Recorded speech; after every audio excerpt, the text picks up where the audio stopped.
What is Christmas? We know it's Emmanuel. Emmanuel. It's the birthday of Jesus. We're here to celebrate the birthday of the Son of God, fulfilled prophecy as the Messiah, and therefore it's a time of great celebration for all. It's a birthday party. That's important to know. It's that moment in time when God, way up in infinity, came down and identified with those of us who are finite. It was that moment in time when the transcendent one became immanent and dwelt among us. Totally God, totally man. That is Christmas. And what's it all about? It's about gifts, isn't it? It's about what someone would give and somewhat one would receive. Christmas is God's gift to you and God's gift to me. But when someone gives you a gift, you have to receive it. For God so loved the world that he gave. What did he give? He gave his only Son, divinity wrapped up in human flesh, and he gave it to you and he gave it to me, and we have to receive it. And when we receive it, we receive the Lord himself. That first Christmas was rather insignificant in a lot of ways. Way over there in Bethlehem, the backside of nowhere. Born in a manger, placed in a manger, born in a stall, in a barn. Can you imagine? God himself. But around Bethlehem, there were all kind of supernatural events. Matthew, Luke tells us in the early chapters, angels began popping out everywhere. Read it. There's Zacchaeus, there's an angel. There's Joseph, there's Mary, there's the wise men, there's the shepherd. Angels, angels, angels, all around the birth of Jesus, the supernatural. And then you can read only one verse in the New Testament, and it covers almost all that we understand, that we believe as exactly who Jesus was when he walked on this earth. Galatians chapter 4, verse number 4. But when the fullness of time had come, God sent forth his Son, listen, born of a woman, born under the law, to redeem those who were under the law, that we might receive the adoption as his sons and daughters. That is a miracle of time, a miracle in which at the fullness of time, just the right time, all the prophecies have been given. A day would come when Messiah would come and God-man would enter time, and he entered in a great setting of humility, a great moment of condescension. Can you imagine? If there were a pile of ants over here, and somehow I wanted to communicate with an ant, those ants, how would I do it? The only way I know is I'd have to become an ant, right? And maybe if I could become an ant and associate with those ants, that I would be able to communicate and understand what they're about and what their purpose is. But I can tell you something, ladies and gentlemen. The distance that you and I as human beings would have to travel, if somehow we could become an ant, that distance is nothing compared to the distance that God Almighty traveled all the way down to become a human being like you and me, a greater distance. God came to give us a gift. And in the fullness of time, and that is a miracle of chronology. All the prophecy that had been written in the Old Testament for years and years was fulfilled. Over 100 different prophecies about Jesus.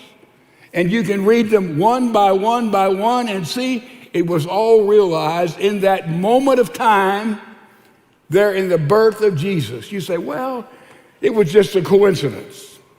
Take 8 prophecies concerning the coming of Messiah.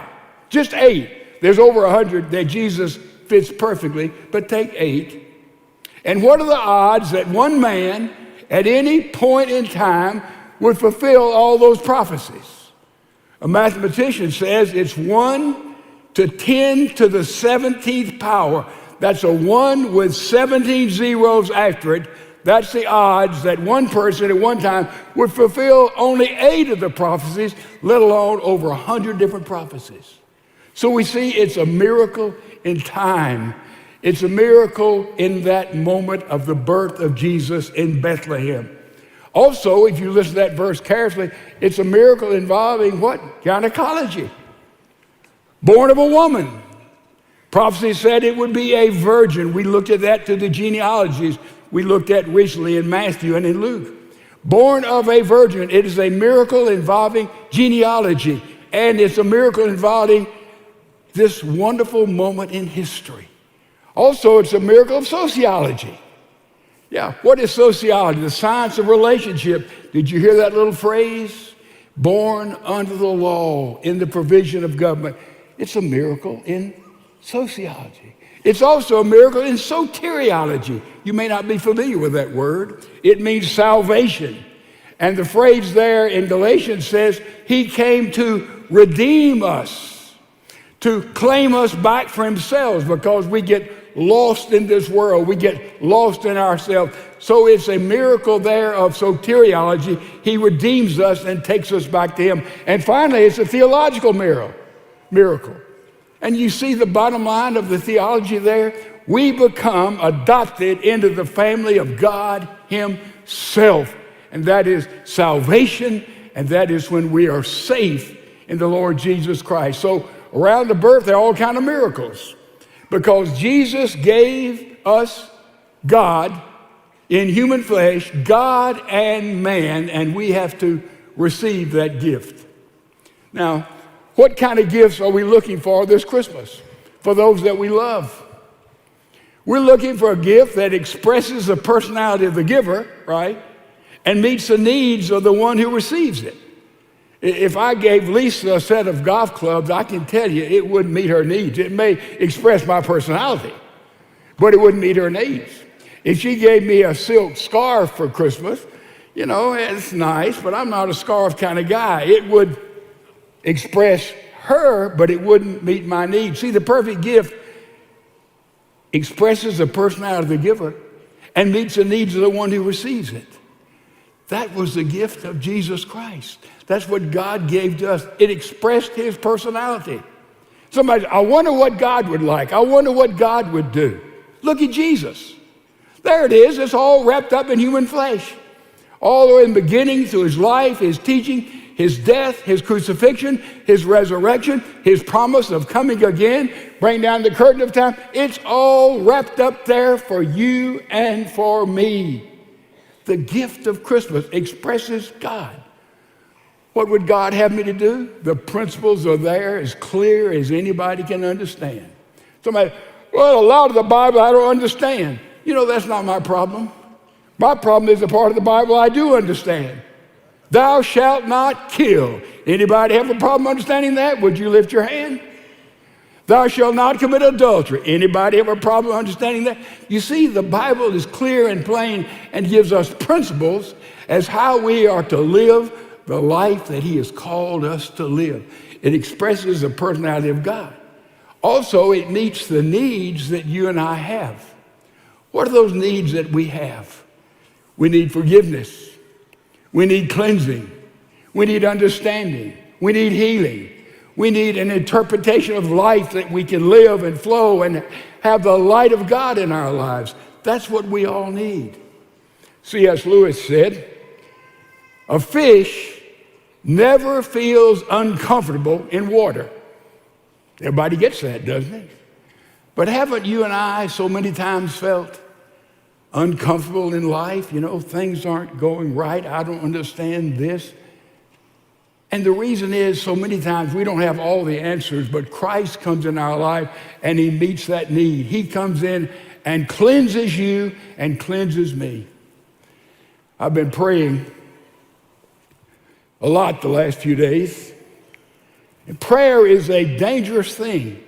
I've been praying that a lot of people would receive this Christmas who's sort of wandering around, maybe, perhaps, and nailed down in their life the new life that Christ offers. I doubt many adults know what this is. This thing, if I can pronounce it, is the number one gift. It is a squishmallow. How many have ever seen one or heard of this? Would you lift your hand? You're way ahead of me. I looked up to find what's the number one gift that people will receive this Christmas. Last Christmas, this was it. And they predict this Christmas, it'll be it again. And I said, that's the weirdest thing I've ever seen. Until you place your head on it, until you feel it, the number one gift. Let me tell you, the number one gift available for us today in this world is that Jesus Christ, for God so loved the world that he gave. Just receive that gift. It's a simple act of faith. And let Christ come into your life and light up your life and change everything in a life. I prayed a lot of people just kind of wandering around, hoping maybe, but somehow this Christmas Eve, say, I want this to be time that I experience that new birth. You know, every Christmas we experience the birth of Jesus Christ. Did you know that if this Christmas, 2022, that someone here would say, I don't understand it all, but I want Jesus Christ to come to my life and light up my life. And I want the light of Christ to come to burn away all the trash and to give me meaning and significance in my life. If you did that this Christmas, next Christmas, 2023, you'd say, you know, the birthday of Jesus is also my birthday. It's when I was born again and I received a brand new life from Jesus Christ. A few years back, a grandmother stopped me. She may be here in this service. And she said, I want to tell you about going Christmas shopping with my grandson. We'll call him Tommy. And said, Tommy took me out, and this grandmother said, we had a terrific time.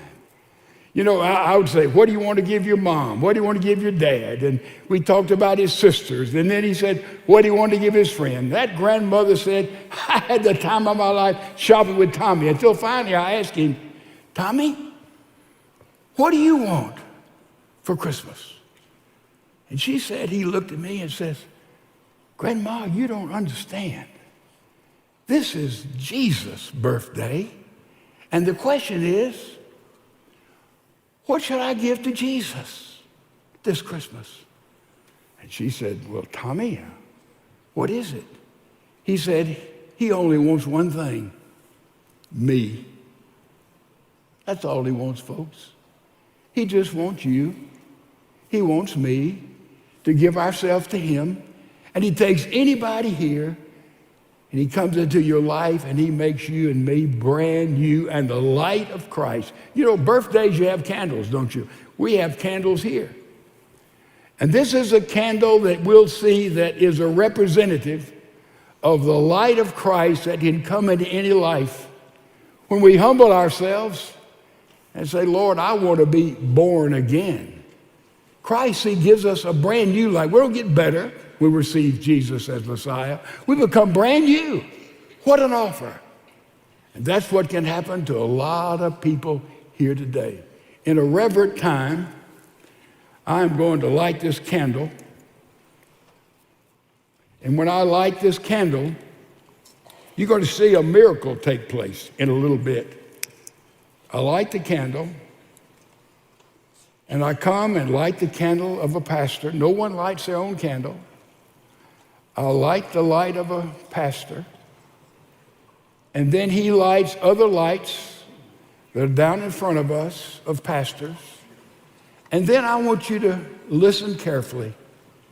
All of us have in our hand a candle that is unlighted, and the invitation is clear as it can be. This could be the time in your life when boldly you say, you know, I want a new life. I want forgiveness, and Jesus Christ has come into the world and offered me a new life. I want to ask Christ to come in my life and light up my life. If that's you, The top balcony, make your way down those steps, you can see. Middle balcony, make your way down. Downstairs, you can come. In the choir, the orchestra, we have an overflow group, you can come. Just come forward and bring your unlighted candle and say, I want to take my light, the light of my life, and I want to give it to Christ and let him light me from the inside out. I want that new life. I believe. A couple, a family, you're already a Christian. You say, I want to come to be a part of this church family. So no one moves except those who are coming, saying, I bring my unlighted candle and touch it and ask for the light of Christ to come into my life. Ask for the light of this church family to come. What a beautiful time to come in the family as he leads. You stand and come right